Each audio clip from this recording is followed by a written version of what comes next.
Hi, guys, and welcome back to a new episode of Grenzenlos, your dance podcast. I'm here with Sebastian Cio today. I think this one is going to be pretty special. I'm going to tell you in a second. I don't want to spend too much time on doing a big intro, so I would just give the word over to him so he can introduce himself because I think he can do it a lot more better than I can. So, welcome, my love. How are you today? Thank you. Hi, I'm Sebastian Cio. I'm a creative director, I'm a choreographer, and I'm a professional dancer. And thank you for being that I can be part of this podcast. I'm excited. I'm excited. I have a good feeling about this. Hey!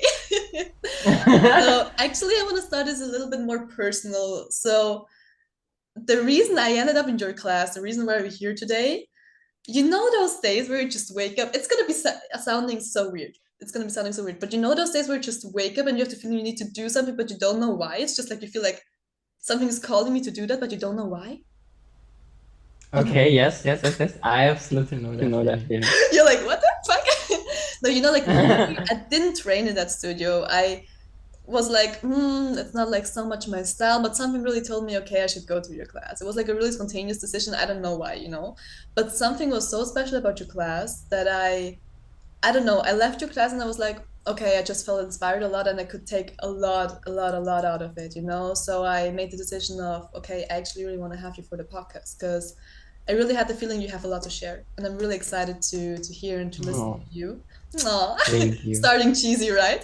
And Thank you. what made it so special to me, like, I don't want to go too deep into my personal experience, to be honest, but the way you approach dance, the way you were teaching, the way you generally approach the class, the exercises we did, how you trained the movement quality with us, the all of the knowledge you brought was pretty nice to hear from me. I think it was exactly the moment when I had to hear it, and especially the way you choreograph, how you approach your choreography, how you listen to the music, all of that. I was like, okay, I am happy. I was happy. So you are going to be having a program a researcher actually doing. It's not only a program, it's a research. So you recently just published it. I think Exactly. this episode is going to be out. You're currently going to be doing it. So guys, head over to his Instagram so you can see what is currently happening.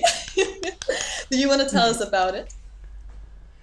Okay, basically, what am I doing right now as a dance teacher? I'm looking forward to find the best ways to teach my students about their own body, the way they connect honestly with the music, and the way they engage in their whole, spirit within that. And I think it's something that is pretty present, when we're talking about emotions, movement, and also the engagement with the most authentic part of ourselves, you know. And in today's topics, because of this, whole digitalizing world, and people are taking more time now for also mental health and stuff like that, I think this is a pretty nice topic to get involved into it. Yeah, I think we're Yeah, living life pretty fast currently. absolutely.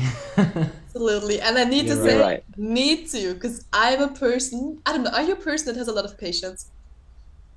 I have a lot of patience. Like it takes a lot from someone else to break my patience. Yeah. Okay. Mm, with me, it really depends. Like I'm really patient with my career, with my life in general, because I have a lot of trust that everything's gonna arrive in the right moment. Everything what's meant to be for me is not gonna be smooth. Like, I'm really chill with that. But there's like this Mhm. tiny, small stuff that really can freak me out. Like for example, cooking. I'm like, if I'm cooking and I really am hungry, I'm like, okay, so impatient. I'm gonna No, put no. I'm that hungry person you don't want to meet. I'm one of those. Let's go. Okay, so you're doing a research on that. So basically, you're gonna have a group of people with different levels, Exactly. right? It doesn't matter if they're like advanced dancers, beginners. You really want to like take them in no matter where they are currently. Is that correct? Exactly.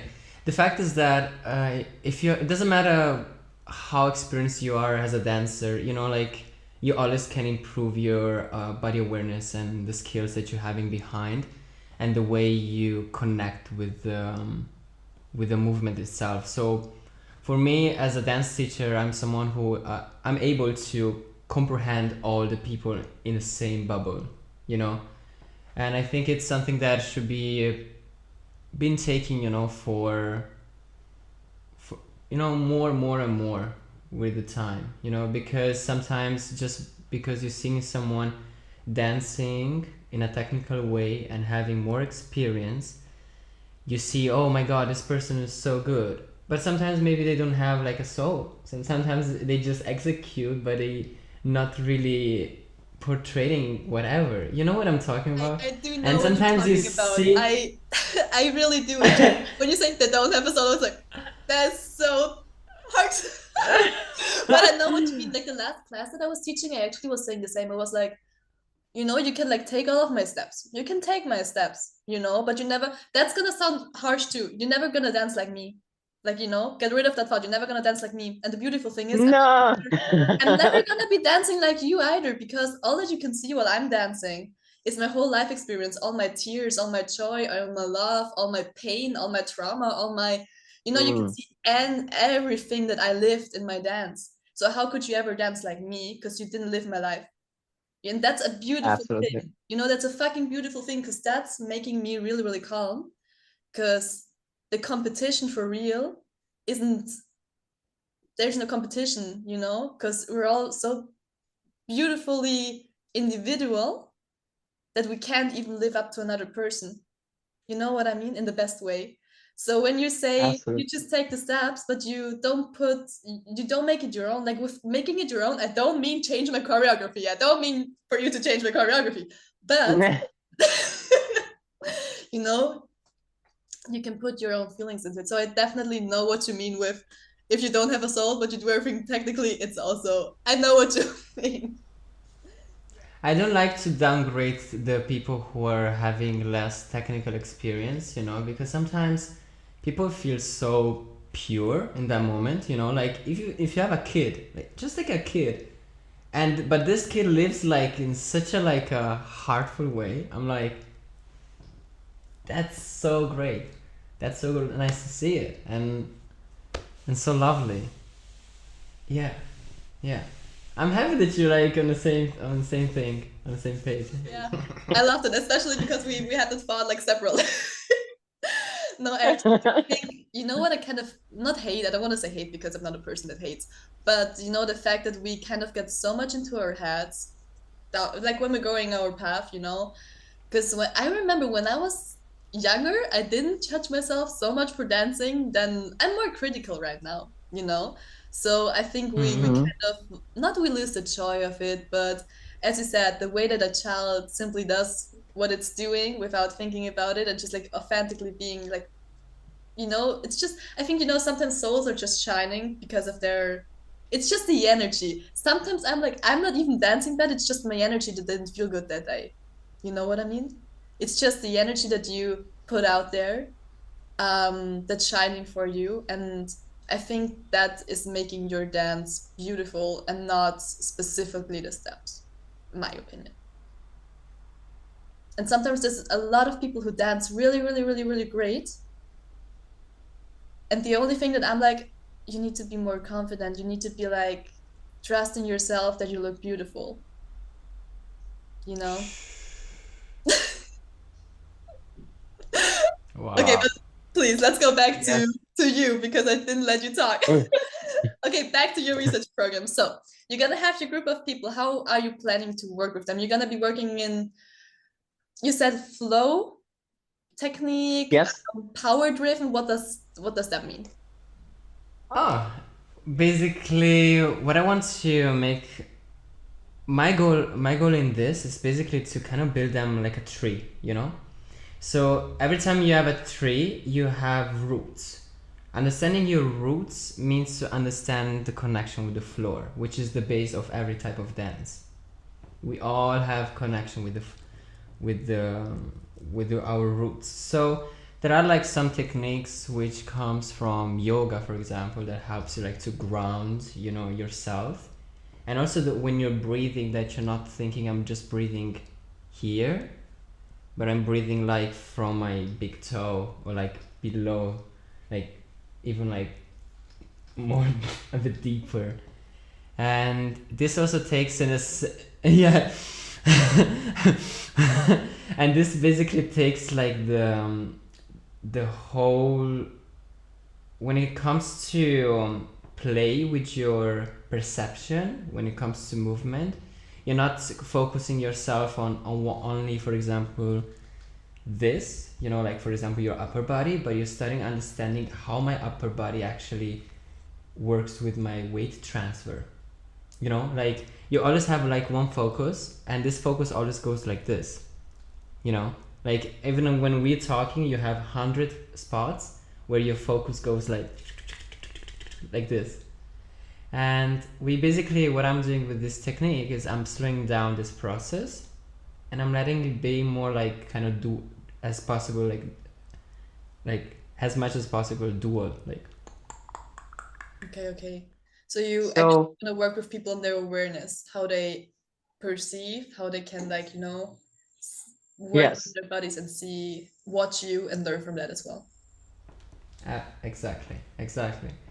Then you're starting to basically building up. So by understanding that you have your connection with the floor, you need to understand that your ankles, also your knees and your ankles and your hips, they all play like a role together.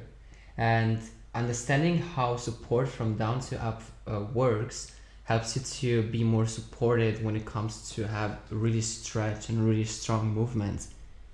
And by continuing higher, you're gonna go to the middle, which is your core, the most important, which is basically holding this whole tree like this. When you have a rabbit like from a like this, whoop, it's kind of like whoop, holding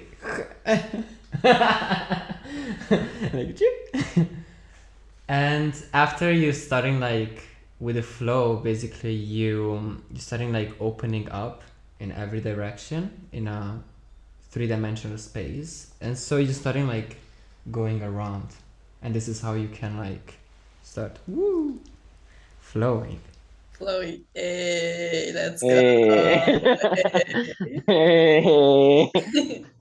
I think the flowy thingy is such a trend currently in Europe. And it's a thing, like more and more people want to dance flowy and all of that. And for some time I was like, okay, what is that?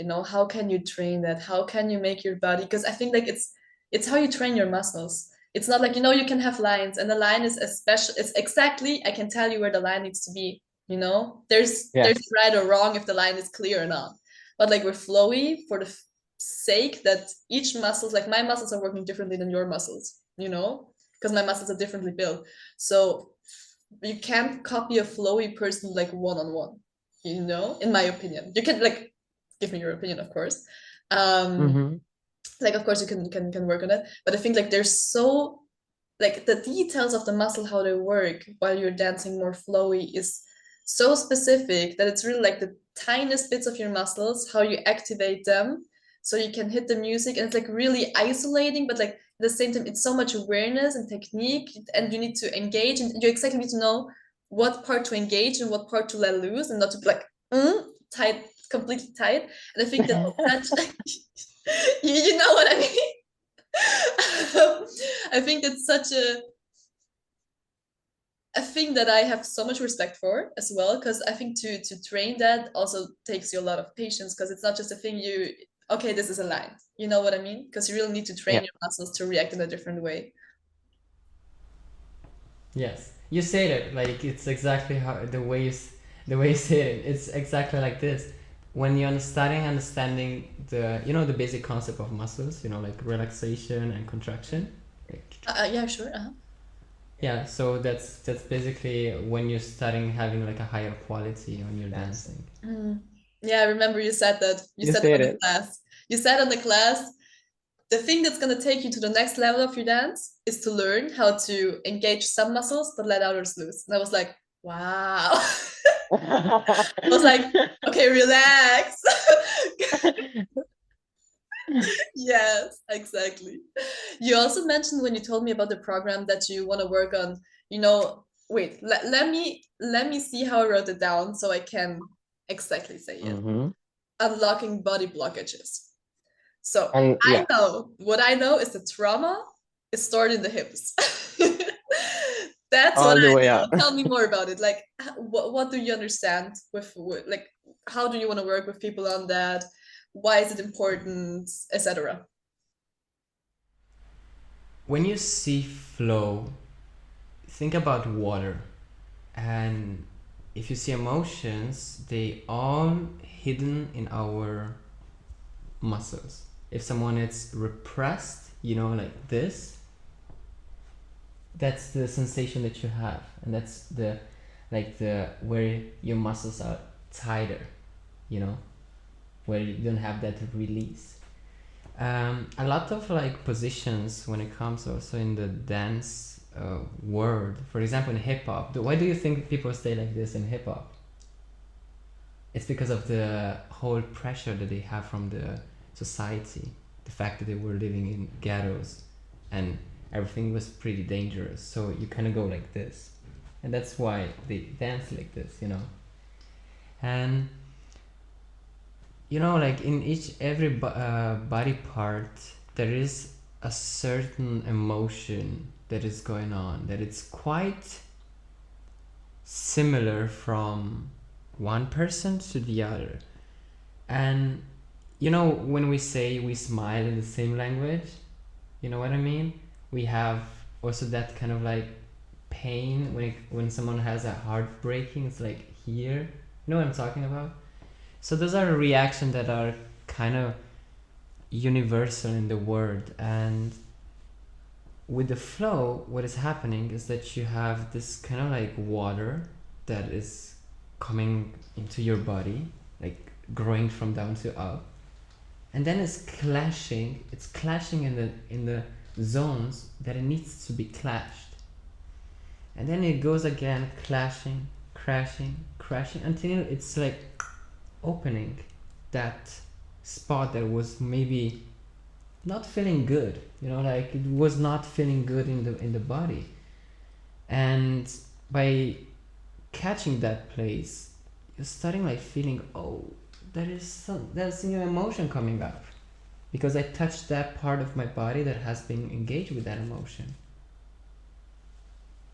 And this is how we work on these blockages or on the whole body. That sounds beautiful. I never worked like that. I just worked on my hips to release the trauma. Dugo trauma. That's what I'm doing.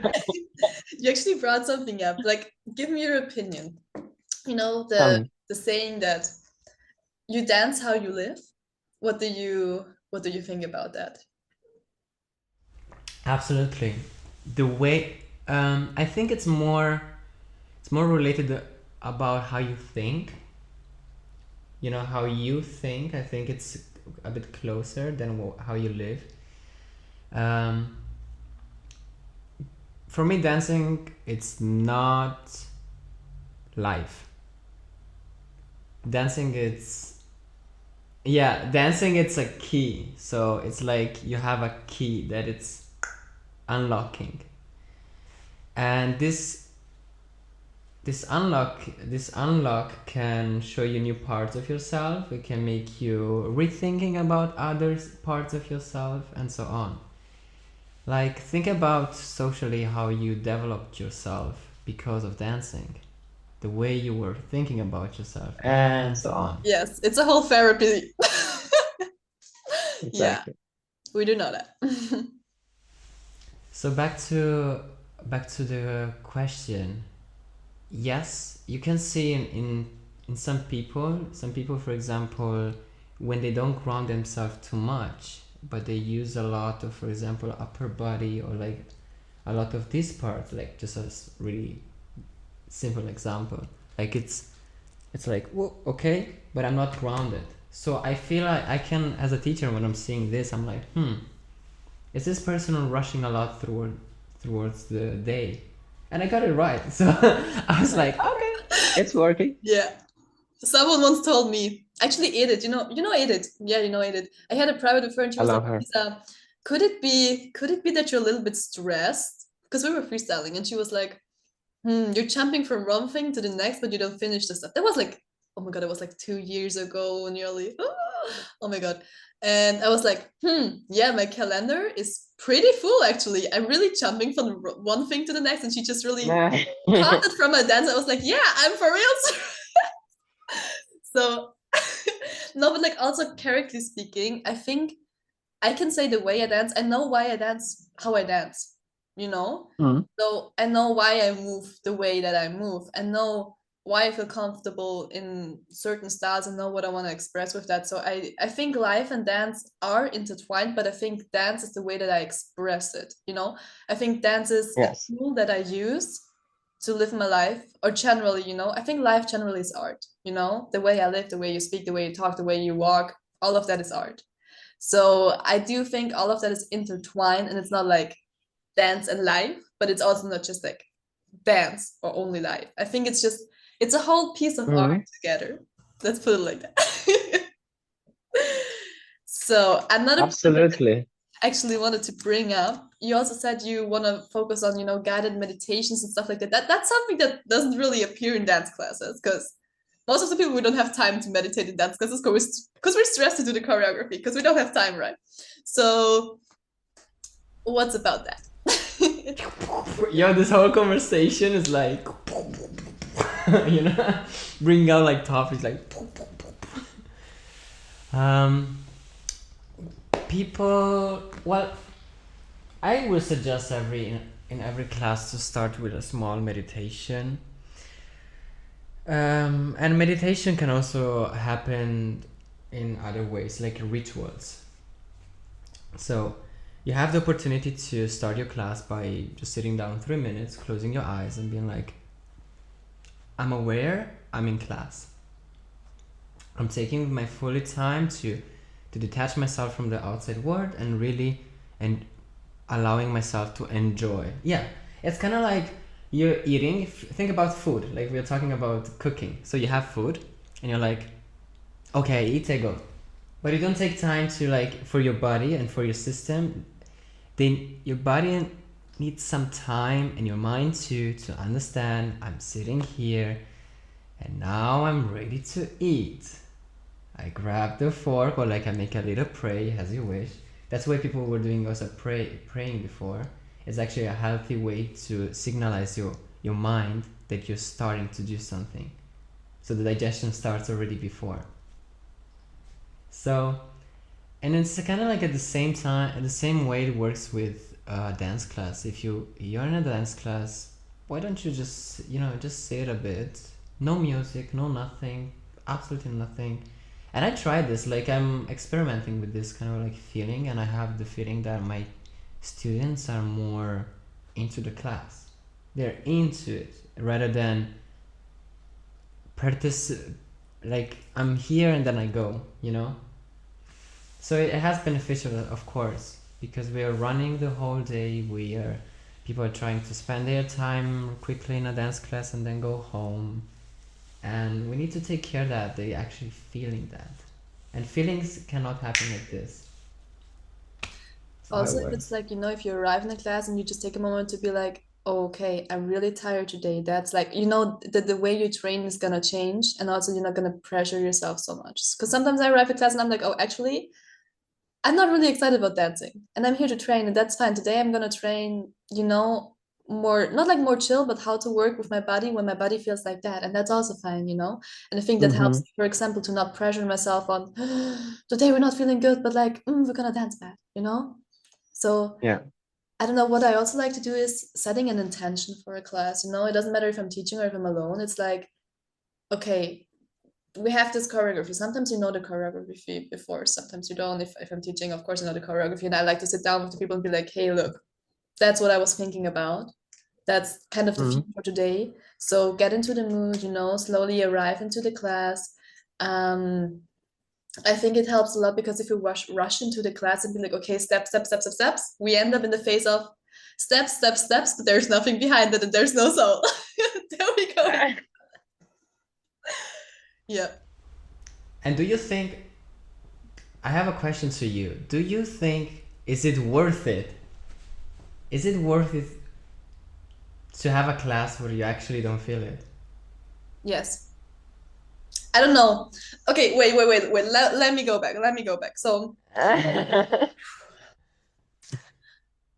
one side, I think it depends on your mindset because I'm not excited about each class, but I know some classes I take are really gonna improve my dance. I recently started to do some popping. I never did popping before.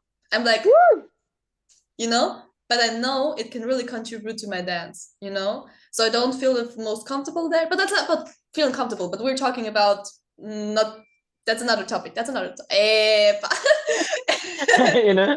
I think it depends. I really think it depends. What I don't think makes sense if you just train and train and train and train and you don't do it consciously. You don't do it with awareness because then you're just taking classes, but you're not taking anything out of it because your body doesn't have any time to process what you just learned, what you were just doing.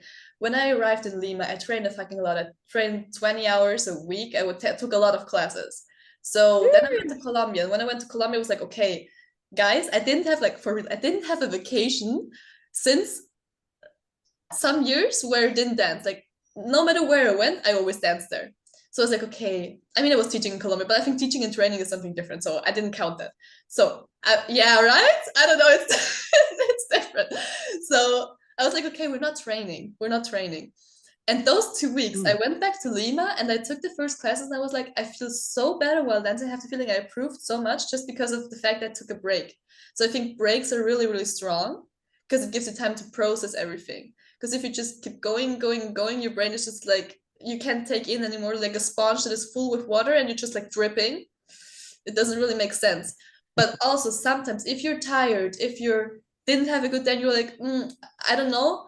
I'm a person, I don't want to say stubborn, but I'm pretty, okay, I don't want to let anything get into my way. So I'm going to go there. I might be there and I might not feel my best, but I accept the fact that my body feels like that today and I'm going to train with a heavy body and my body feels heavy. Okay, let's see how I can include it into my movement because sometimes maybe I'm going to be somewhere where I'm not going to feel good. I don't know, might it be a job or may it I be see, yeah. you know, not each day that I'm gonna be working is gonna be feeling good. I'm not my 100% each day. So we gotta be learning to be working with a body that feels heavy or a mind that feels heavy too. But in a Yes. conscious way, in a loving, conscious way to not pressure yourself. That's my opinion. Words. I'm Yeah. still not used to people It is. asking me back questions. Bam. You just hit me. Another aspect that I actually wanted to bring up, you were advertising your program as well with the fact of everything that you're gonna learn there to include it into a like interdisciplinary conversion. So you can, I guess that means everything you learn that you can adapt it to other parts of your life, of your dance. Because I have the feeling sometimes we're like, oh, I'm in this style, but like it's like, oh, separated. Is your goal with that to connect it? How are you gonna approach this one? Interdisciplinary conversion. It sounds like interdisciplinary conversion. Let's go. Well, when it comes to understand what you learned, you can always take in other disciplines. That's the point of it. So, for example, if you're into dancing and you want to switch into music, like play music, all what you learn there can be applied here too. If you want to sing, you're going to find the same things. So it's just a matter of converting, because at the end it's also something different. So it's another discipline, but the essence of the way it's approached is the same. think about now we had like the Olympics. So Olympics, I think, are the best example for something like this. We are engaging ourselves fully to do something in our maximum capability, physically, mentally, and spiritually. By understanding yourself when it clicks, when you're really there, because I think it needs a specific awareness when you're like really clicking, when it's too forced, that thing, and it's not you anymore, or it's like, okay, that's real me, like that's the most authentic me. So it's kind of trying to find the north on the compass. And this is what I meant by interdisciplinary conversion, by taking one discipline but not losing it, but jumping in another one and feeling, kind of embracing it, like hugging it. I don't like when people see that, okay, this is one, this is two, but what about if I use dancing as my main focus, like the thing that I do, and then I go into anatomy, then I go into yoga, teaching, movement directing, psychology, psychosomatic, let's bring like this, psychosomatic approaches. So it all can be converted, and you can expand your consciousness and your flow with what you're doing by tapping into those disciplines too. And it's all working together. Like you're gonna find similar things, even like in nutrition. You find some things that are like going like this. They're like, they're always connected with each other somehow. Yeah, I totally understand what you mean. I think I just reached a point where I'm pretty aware how I'm treating my body and what I'm taking in. Like food waste, not like medicine, but supplementaries, all of that. And I think like the way you care about your body and the way I don't know if the feeling like before I wasn't really conscious about it, but like that's another topic that we're having, the consciousness and the awareness, because you're a pretty conscious and aware person of how you live your life, right? Sometimes I wish to be less. Yeah. Sometimes it can get overwhelming. No, it's just overwhelming. Like it's kind of like you're trying to be always sensible to those subtle energies. Like from body languages from someone, and sometimes you're like, dang, I failed it. Like that kind of like reflection of like, okay, next time I should think about it. And then maybe you think, and then you're like, yes, I did it. And it's on a purpose of just becoming a better person.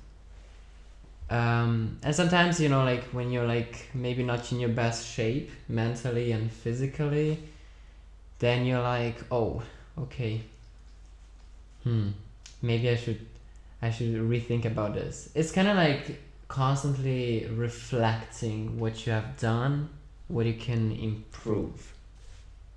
Yeah. I need to ask, are you hard on yourself with that one? Like overthinking in a way of, or are you really managing to, okay, I'm reflecting, to take it in a positive way all the time to improve? Or you're going, I don't know, are you getting hard on yourself as well? I starting balancing both in a better way. Before I was someone who tries to always find the best in the things, but I do believe that sometimes you also need to, to get like a you know like on yourself, on your ego, and make you understand that no, it's not working, that's not it, and I need to understand that that's the truth. Yeah. That might be happening. But you know what I think the thing behind all of that is? What are you doing if that happens? What are you gonna do next when you realize that? You're gonna search another way? You're gonna go another way? Well, I think communication. It's communication. I think you heard this. Communication is the key. So expressing what is happening in that moment and being like, "Hey, I feel like this. Do you feel that too?" Or it seems like, oh, or it's like, okay, for me it sounds like this, and this Okay, happening. you're talking Is about it like true? if it's with people. Yes, yes. Okay, And I also thought with you my just like on yourself. Okay, okay. I'm with Also you. with myself. Okay, if we were talking with myself, whoo, um, I think reminders, having constantly reminders. Okay, when you're pinning is like something that happens in our mind when we have an information. We kind of pin it to like here, here, here, here, and then we have more informations. And sometimes you can connect it, and sometimes you can just let it there. And sometimes you don't need it. So let's say that I pin. I like to pin things. You also mentioned to filter information in filtering information. yeah. I especially wanna go to, you get a lot of information, and you said something, if you filter that, like, what, that's just like a random question. In your opinion, what kind of information is worth of keeping, and what kind of information is rather, I don't know, better thrown away? How do I evaluate the information that I'm getting? How do I decide on keeping it? That's a good question. That's a Right. really good question. Did I just leave you speechless? No, no, no. I want to frame this. Let's go. If the information is practical and can be useful in most of your time, then it's worth it. Okay. That was efficiently said. You also had a point about spirituality, but being rational at the same time and balancing that one. I want to talk about you with that one as well, because I think I'm a pretty delusional. Like, honestly, I'm a pretty delusional person. I'm gonna put it out there, pretty delusional. We all delusional. Let's bring it like this. We all delusional in our way. Everyone is creating their own reality by believing in something, and We all delusional at the end. I love to be delusional. The thing is, I have the feeling I'm romanticizing my life, and I'm happy. And I'm pretty rational about, yeah, that might not be like that, but it makes me happy, so who cares? So who cares? um, so yeah, what is the balance for you? Because I think like spirituality and rationality are like two topics who are often they're seen as contradictions. Yeah.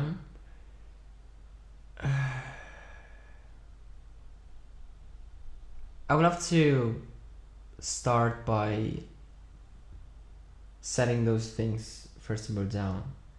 There is your physical body, which is the thing that we all carry with us. It's like our car. Then we have our mind, which is accumulating the information from inside up down to our head, which is a lot of things that are being processed. And then we have our spirit, which is above us. It's like antennas, I like to see like antennas. So spirituality doesn't mean at the same time that you don't have a rationality, spirituality is that thing that connects more things together in a subtle way. So when it comes to human behavior, we have instinct, sentiment, and rationality. Instinct is, for example, what dogs have. If they see like a piece of food, they just go and eat it. Sorry, They or like if I'm someone, sorry, if I'm someone who goes there, who goes to them, they're like just scared and they run. That's instinct. It's like the first thing that you like, which we all need to have. Then there is the sentiment, which is like, you know, my emotions, you know, like I feel like this, I feel like this, but maybe it's not.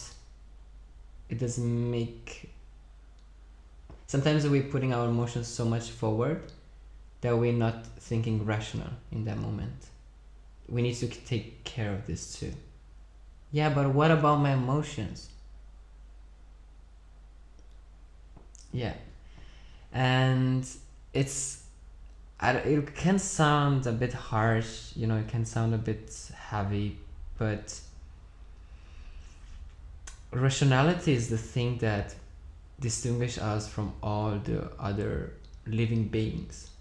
So if I, for example, I'm hungry, okay, I'm hungry and this dog is hungry too, and I see there is like some, you know, something around, you know, like a trap. A dog will not think rationally, because he's hungry and he wants to go to take it. A human being will watch like this and will be like, oh, something looks wrong here. Something it's not how it is. Maybe I should not go. So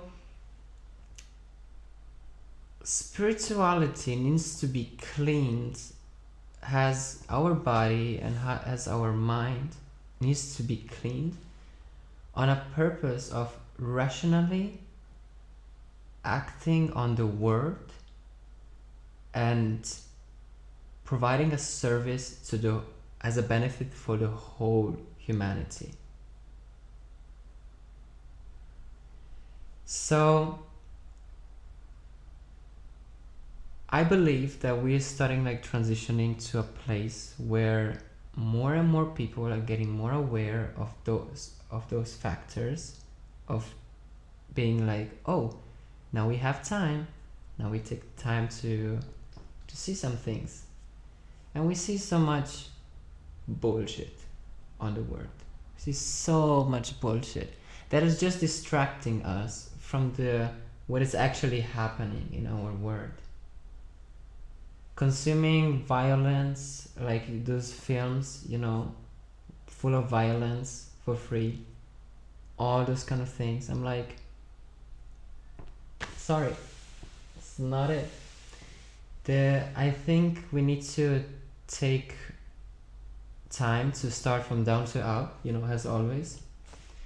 First of all is to be able to provide everyone on this world a place to sleep, safeness. We need to provide food. We need to provide also,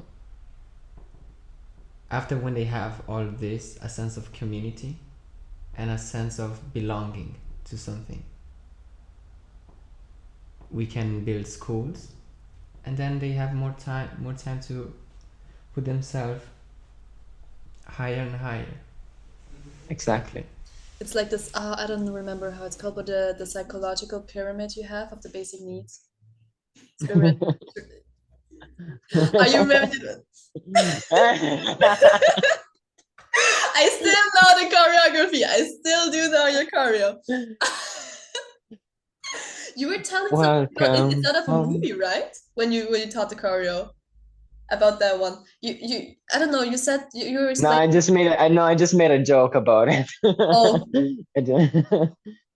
Nah, I was taking it serious. No, that was a joke. Okay. Never mind. It was iconic. So you know you have the basic pyramid where you have the basic needs and spirituality is the last thing that comes. What makes sense before you can focus on finding your higher self or whatever, you need to feel safe, because if you're not safe, your brain is in mode of, okay, are we running or are we hiding? There's just two mechanisms. Yes. When it comes to spirituality, I think that think about like prioritizing it as one of the first thing. imagine how the people will act like, because spirituality, it has to do with living in such a present moment within yourself, that you don't you basically applying, you know, the morals that have been in the, for the Muslims, for in the Bible, and all of those universal things, like don't hurt someone, like don't use your free will and even your words and your thoughts to hurt someone. And that's getting hard. You know, like not hurting someone. I think like the strongest or the most. That's my guess. I can look into the head of other people for sure. I can't. But I think not hurting somebody in your head. I think that's like the biggest problem we do be having. Because like not hurting somebody physically, I think that's like we reach that faster. Yeah. But like going away from the situation and not being like, oh my god, I wish that person also lives like that, or I don't know, experiences the same stuff that he did to me, like, you know, having that stuff, that anger, I don't know, I think like you need to be really really calm, really grounded, and really be like, hey, I wish you the best, I still love you, but like not with me, you know, go live your life, That's separate. honest. That's honest. But I think like that's the bigger topic, because I don't know, I don't think that that's a common thing for people to feel like that. Yes, and you know, like people like nowadays are more spiritual than people. How can I say it? Those rational people are more spiritual than most of the spiritualists. And I can, like, when people use, for example, spirituality to just being good with themselves, something is missing. Yeah, you have to feel like, you know, and it's like, yes, but it's nothing. You should use those tools to provide a service to other people in also a rational way. It's like you should go in a position of acting from that place, and not constantly just receiving. And it's also something that everyone should balance by themselves, you know, because they know themselves better, so it's not something to be criticized, but it's like continue to do the things, continue to act, and then you're gonna see like, oh, I'm acting from a place of true full heart, unconditionally, that then goes to my voice and then goes higher. Yeah, I think like also what I see a lot, you know, people be like, oh, you know, I do a lot for other people because, you know, it's just like the way of, that's how I'm a good human being. I'm just doing a lot for other people. But then they end up being like pretty hurt because nobody does anything for them. You know, that's also something that I have Mm. seen. So I think, yes, it's not only about you. It's not at all. It's what you put out there. It's how you act, how you treat people, how you talk with people. But do not make it about other people. Because, you know, I always say, I do give love. I do give a lot of love, but I don't give you love because I want you to give me something back. I give you love because I decide. It's a decision that I make. It's a decision that I make, how I am and how I'm going to act with you, how I talk with you, how I treat you. But that doesn't mean that I expect anything from you back, you know? So I think for me, that's my point of life. That's my point of view for my life. That's my approach for life. That I'm like, I have a lot of love. I give a lot of love. But I think when you give love, you should never expect something back. I give love because it's my decision. It's my decision to give you that. So I will never ever be hurt if you don't give me anything back, you know? So I think, yes, it's about what you do for others. But at the end of the day, I do it for myself because I decide to be like that. You know what I mean? Yes. At least that's my my approach. I love this whole conversation. It's really great. Mwah. Thank you I'm again. so Thank you. happy. I'm so happy. I think I'm gonna go to my last two free questions. We slowly gonna round it up. What do you Mm-hmm. think about that? Cool. To go back to dancing. Let's go back to dancing a little bit. We've been talking more about life now. Let's put it like that. Mm-hmm. What is something that you currently see a lot in the dance scene? Not only in a critical way, but like, what is your observation of the current dance scene? Those kids are eating a lot of cookies. In terms of like, uh, it's incredible to see at such a young age how much quality the new generation is getting because they're having so many great people, and how fast they go like to one of two, one of two, one of two, one of two. Like for me, the quality is increasing a lot in many ways. When it comes to movement quality, we have more accessibility to see videos, to learn steps. So at the end, it's a matter of how much do you want it, and then all is gonna come by itself. Yeah. Yeah, that is so true. I recently also thought about the fact that, like without, not like in a judgy way. I'm not gonna say it in a judgy way. I hope it's not being received like that. But like what was perceived as Mm-hmm. being good 10 years ago now is pretty basic. You know what I mean? Like I think no, not pretty basic. It's not no. Don't get me wrong. No, don't get me No, no, wrong. I'm Don't get trying. me wrong. No, no, I'm trying to picture Uh-huh. it. So Yeah. it's all Just good. I don't know. Imagine the beginnings of hip hop and how Yeah. crazy people are going now with it. And back then, if you watch the first shows of, it's still iconic. It's iconic how people move. Don't get me wrong. But I think people now, the tricks they put into choreographies, the way they go crazy, the movement quality, the flowy stuff where you have like all the specific stuff in your muscles where you go so much into details. That's like something that has developed and grown. And the way we dance and all of the social media, I think it's like so new. Dance is pretty old, but at the same time, it's so new and it's like blooming so much currently because there's so many stuff popping up. And I think like Yes. each generation is putting more in it. Each generation is like, okay, let's make more of it, more of it, more of it.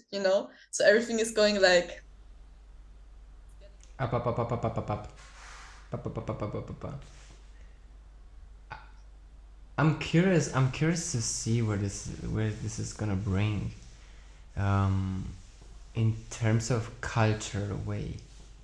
Because we're not living anymore like in like now it's getting like we don't building cultures anymore, like you know so parties and stuff, all the dances came from parties, and now people are getting from really influenced from those short videos, and which also it's also a way like to bring people together because they dance with each other. I'm just curious how this is gonna affect the the new generation, because I can see them being older and being like, yeah, I can dance because I was doing this with my friends in front of maybe my phone, and now I can actually dance and more people can dance, and maybe they got the interest to continue further. Yeah. That's pretty That's pretty interesting. interesting. there's so much critics about that too. Mm-hmm. It's a different way of everything is, I don't want to put it like commercially, but like online. And we have so much access to so much information, to so many dancers, to that's true. It's gonna be interesting how all of that is gonna develop because honestly, did you learn to dance partying? To part, like if I learn to dance partying, let's say the parties were definitely something that has been for me like whoa, like like a kind of like awakening in certain points, because you're starting understanding some moves comes because of some situations, when you're also dancing with someone, how you connect with someone, which is not easy. So it's not easy, but when it happens, there's some really nice magic going on. I was about to say something about you know, when you're paying your attention, you know, this people say, wait, where you're paying your attention, things are gonna like opening up or like blossoming. So every time you're using, for example, you're paying attention to something, you're engaging your mind and your spirit to it. So I see that we kind of starting fusioning a lot with the technology nowadays. That's that's the thing that I am noticing. We're fusioning much more. About fusioning, I also think out of the fact that we have, so much access to so many styles, there's so many crazy ways how people combine styles, how they choreograph, it's all fusioning, it's crazy. It's gonna be really interesting how that's gonna develop. That's true. Definitely. I know there's people screaming, being like, it needs to be like, more knowledge, this is that, this is that. And there's people being like really creative, combining, creating new stuff. Do you know you cannot be creative? You know you cannot be creative. You cannot be creative. You create things from, it's like original. Let's say original. You cannot be original. It's all a Conversion of something that has been existing before. Yeah. I mean, what I learned, like, guys, I'm still in university, officially, theoretically, besides being a dancer. In my marketing classes, we had a professor, he was actually pretty, I actually liked him a lot. And he said, like the first ideas you have are not your ideas. Those are never your ideas because you saw them somewhere, you heard them somewhere. Unconsciously, you saw them somewhere and you think it might be your idea, but it actually is not.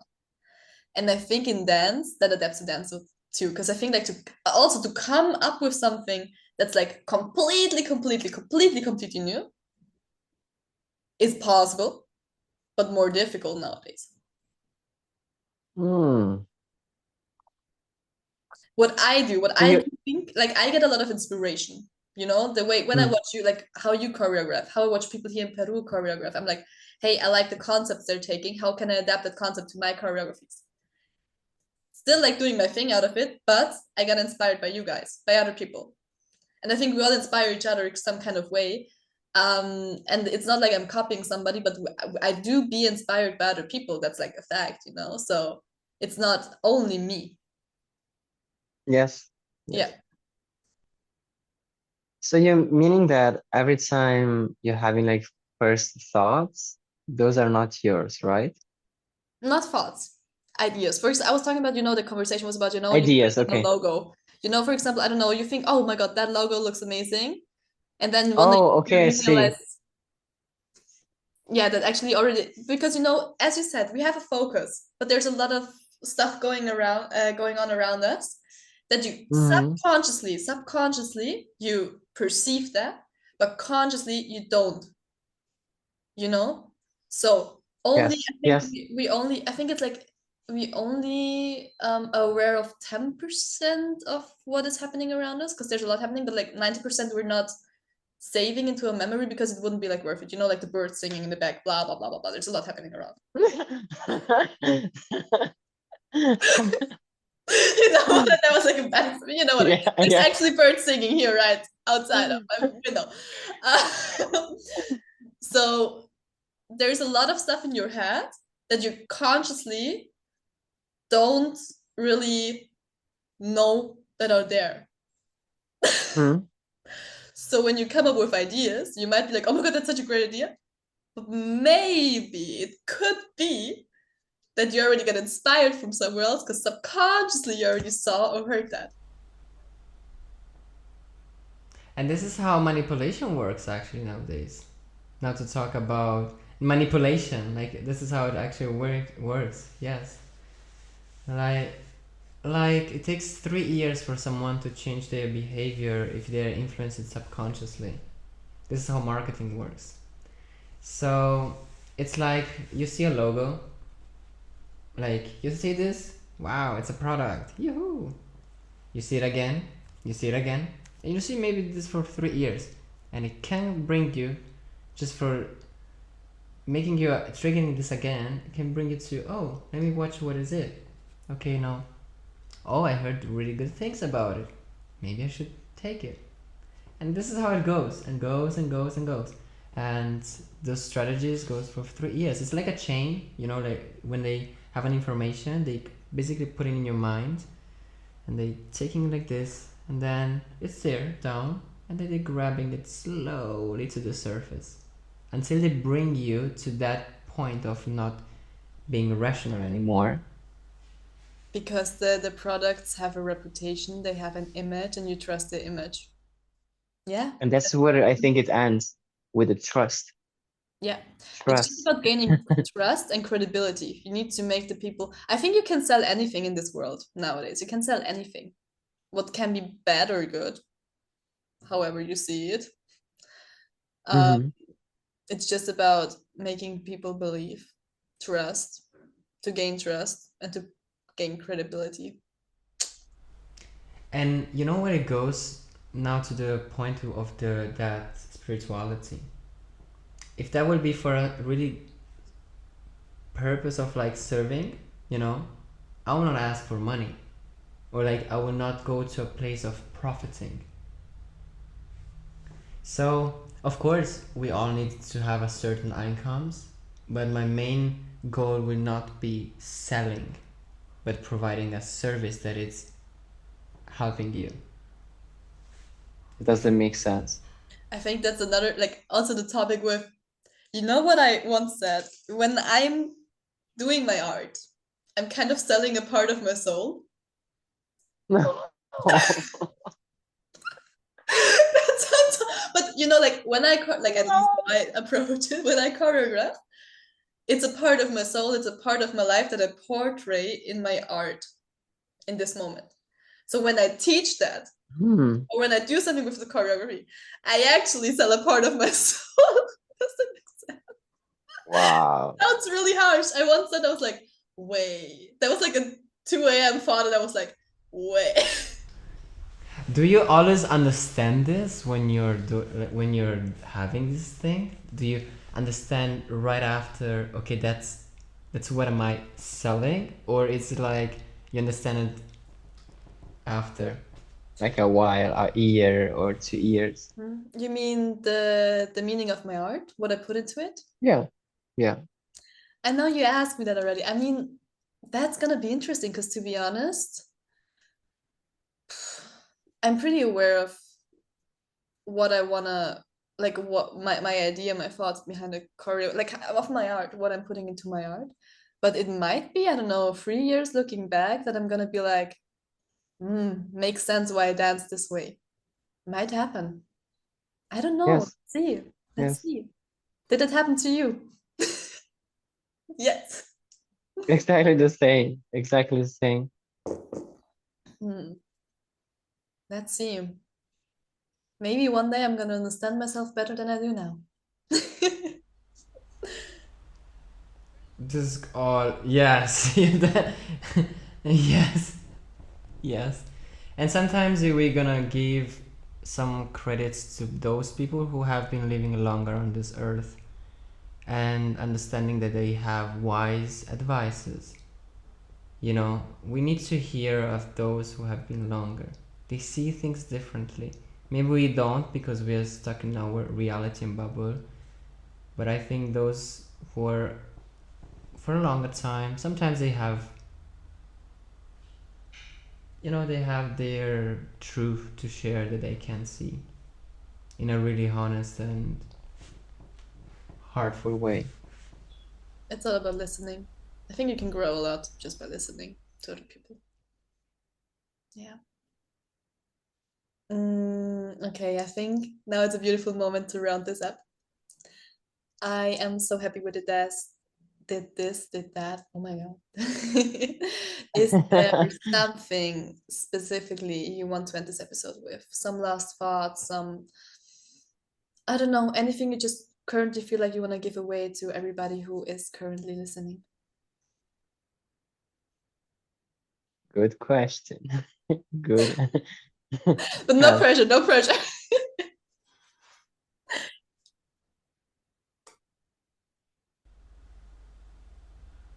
Act from a place of devotion to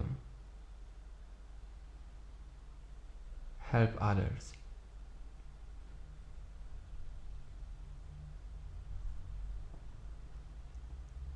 Yeah. Short and efficient, we love that. So I love. Then there's one last question that I always ask everybody. What's the most random emoji you're using? Oh,